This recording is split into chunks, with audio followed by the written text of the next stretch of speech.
Let me show you how to do the initial setup on a Realme GT 8 Pro. So once you turn on your phone, we're just gonna tap on this arrow, and then we need to choose the language that we want to use on our phone. So we can scroll down in order to try to find the language.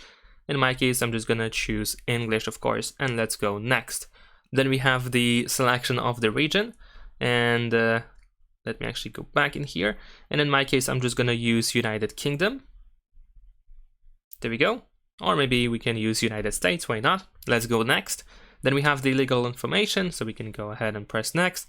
Now, if you have two SIM cards inserted into your phone, then you will find the default data SIM selection. So first, first is for the data, for mobile data. So you can choose whichever SIM you want to use for mobile data. And there we go. Then we can set up our Realme GT 8 Pro using another device, so we can try to transfer some data and some settings into our new phone. And you need to choose either Android or iPhone, depending which one you had, of course. But if you want to, you can perform a clean setup by just tapping on skip over here. Now we can connect to Wi-Fi, which you can easily do, for example, with the Wi-Fi QR code if you have one. You can also just tap on your network and provide the password. And you can also just tap on skip if for some reason you don't want to use Wi-Fi yet on this phone. And once you connect, we're gonna go ahead and press next. And now we need to wait a couple of seconds until we see the next menu. Now we can copy apps and data from our previous device or by using the Google Backup. So if you had Google Backup, then of course you can tap next and you will have to sign into a Google account in order to do so. But if not, then you can just simply tap on Don't Copy if you of course don't want to do so. And whether you actually choose to get some data back or if you want to use the backup or not, you still have the option to sign in to your Google account. So of course, if needed, just enter your credentials and then you can of course continue. You can also create a new account in case you want to, or you can just skip this process for now and set up a Google account later in settings. Now, in my case, I did sign in, so over here I need to choose who will be using this device. I will be using this one, so let's go ahead and tap on next. And then we need to agree to Google Terms of Service, if you want to use your Google account, of course. And now, once again, we need to wait a couple of seconds. Now we have the unlock method, so you can choose to set up your screen lock password. You can also set up the fingerprint sensor and face unlock feature. But it is not really necessary to do so right now or at all, of course. So if needed or if you don't want to, you can just tap on skip. And if you decide to set up the unlock method, then of course just follow the instructions and then you can tap on next. I'm gonna actually skip as I will do that later through settings. Then we have some Google services such as the location. We also have the Wi-Fi and Bluetooth scanning, phone number verification, and we can also send usage and diagnostic data. Now in my case, I'm gonna deactivate scanning. I can actually recommend you to do so because this can actually help you save just a little bit of the battery. It is not really necessary to have these options enabled. And whenever you need to use them, then of course your phone will ask you to do so and it will guide you to turn this on. And most of the time, as I say, of course, as I'm saying, it is not really necessary to do so. So once you go through this list and decide what you want to use or what you don't want to use, we can scroll all the way down and tap on agree.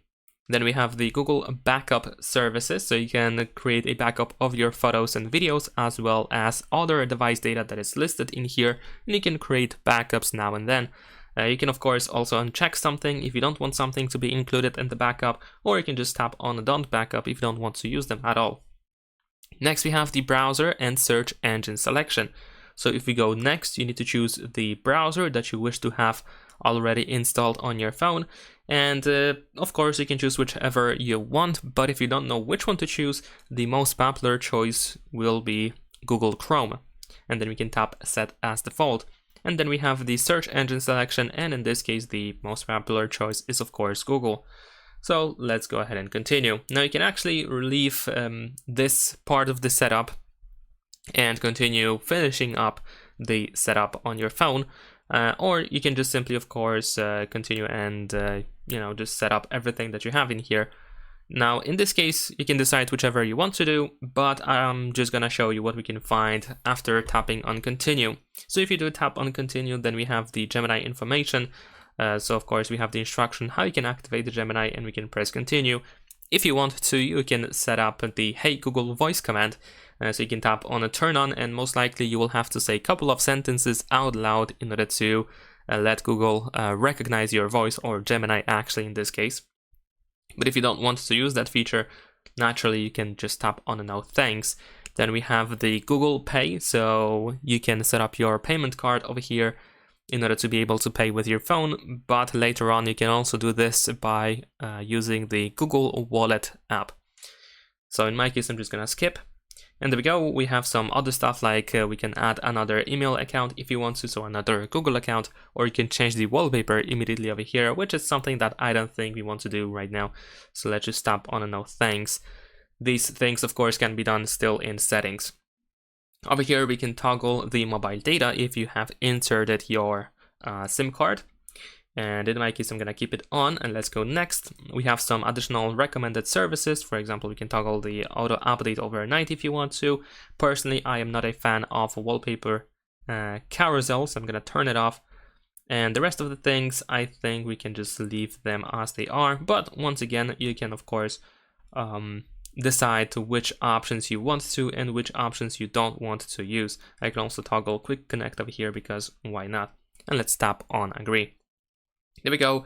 Then we have the navigation in here, so you can decide to use the gestures, or you can decide to use buttons. You can also choose the buttons layout if needed, and then tap on done. And there we go, we should be all set. So let's tap on this arrow and we have our home screen.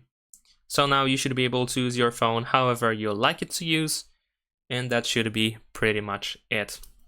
Subscribe to my channel.